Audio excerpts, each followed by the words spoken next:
लाडक्या बहिणींना सुरक्षा देण्यासाठी महिला पोलीस दलामध्ये 25,000 महिला भरती करण्याचा निर्णय आम्ही घेतला. महिलांना सुरक्षा देण्यासाठी. लाडकी बहीण सुरक्षित बहीण. तुम्हाला माहित आहे, जेव्हा बदलापूरचा कांड झाला त्यावेळेस हेच लोक ऊर बडवत होते, रेल्वे बंद केली, बंद 8-10 तास रेल्वे रोखून धरली. म्हणाले आरोपीला आणा, फाशी द्यायची आहे, फाशी द्यायची. पकडल्यानंतर आरोपीला पोलीस घेऊन चालले. आरोपी म्हणजे हैवान, माणूस नाही, माणुसकीला कलंक लावणार हैवान. त्याच्या बायकोने स्टेटमेंट दिलं, हा माणूस नाही हैवान आहे, त्याला झालंय. आणि त्यांनी पोलिसांची बंदूक काढून गोळी मारली. गोळी मारल्यावर आपल्या पोलिसांनी गोळीबार केला. त्या नराधमाचा त्याच्यामध्ये मृत्यू झाला. आणि त्याच्या बाजूने टाऊ फोडायला लागले. म्हणाले हे काय. मग त्याला सोडून दिला असता तर म्हणाले असते पोलिसांनी काय बंदुका शोभेसाठी ठेवल्या. तिकडून पण बोला, पण जागेवर निर्णय घेतला तो बरोबर घेतला ना.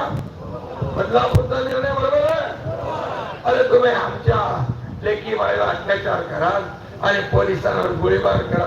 पोलीस काय बघ्याची भूमिका घेते, तसं उत्तर त्या ठिकाणी मिळेल. आणि यापुढे पण या महाराष्ट्रातल्या लाडक्या बहिणींवर कोणी वाकडी नजर करून बघेल, कोणी अन्याय अत्याचार करेल तर त्याला फाशीची शिक्षा झाल्याशिवाय राहणार नाही.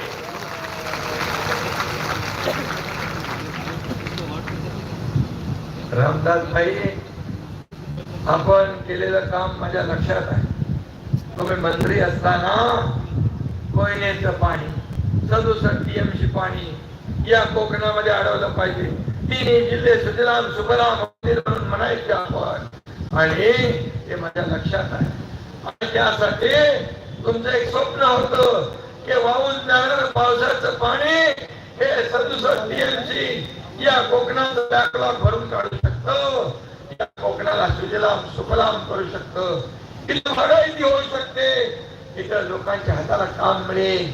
मुंबई, पुणे, ठाणा इकडं नोकरीला जावं लागणार नाही. आणि आता त्या योजनेला केंद्र सरकारने मान्यता दिली आणि 67 TMC पाणी आपण या भागात चालवतोय. छोटे मोठे बंधारे करतोय, छोटी मोठी धरणं होतील आणि या कोकणाला सुजलाम सुफलाम करण्यासाठी जे रामदास भाईने प्रयत्न केले ते पूर्ण करण्याची जिम्मेदारी तुमच्या या एकनाथ शिंदेची आहे, हे मी या ठिकाणी सांगितलं. त्याला कुठेही पैसे कमी पडणार नाही, कारण आम्ही दिल्लीला जातो. मला मुख्यमंत्री करा, माझा चेहरा करा. दिल्लीच्या गल्ली गल्लीमध्ये आम्ही नाही फिरत. आम्ही जातो छाती टोकपणे या महाराष्ट्रातल्या लोकांना, जनतेला काहीतरी मिळालं पाहिजे म्हणून जातो. आणि मी तुम्हाला सांगतो, ज्यांचा चेहरा त्यांच्या आघाडीला चालत नाही तो महाराष्ट्राला कसा चालेल. आणि म्हणून मोदीजींना मी धन्यवाद देतो. जेव्हा मनमोहन सिंग या देशाचे प्रधानमंत्री होते, काँग्रेसचं सरकार इकडे होतं. गडकरी साहेबांना माहित आहे की 10 वर्षात 2004 ते 2014 पर्यंत मनमोहन सिंगांनी केंद्र सरकारने 2 लाख कोटी रुपये दिले आपल्या राज्याला विकासासाठी. 2014 पासून 2024 पर्यंत 10 वर्षात मोदीजींकडे आम्ही मागितल्यामुळे किती पैसे दिले तुम्हाला माहित आहे? 10 लाख कोटी. 10 लाख कोटी दुप्पट तिप्पटने 5 पट दिले. आता 76,000 कोटी वाढवणला दिले, दिघी बंदराला दिले. या देशामध्ये, या राज्यात air connectivity, road connectivity, water connectivity देण्यासाठी पैसे केंद्र सरकार देत आहे. आणि म्हणून आम्ही केंद्राकडे मागतोय डबल इंजिनचं सरकार.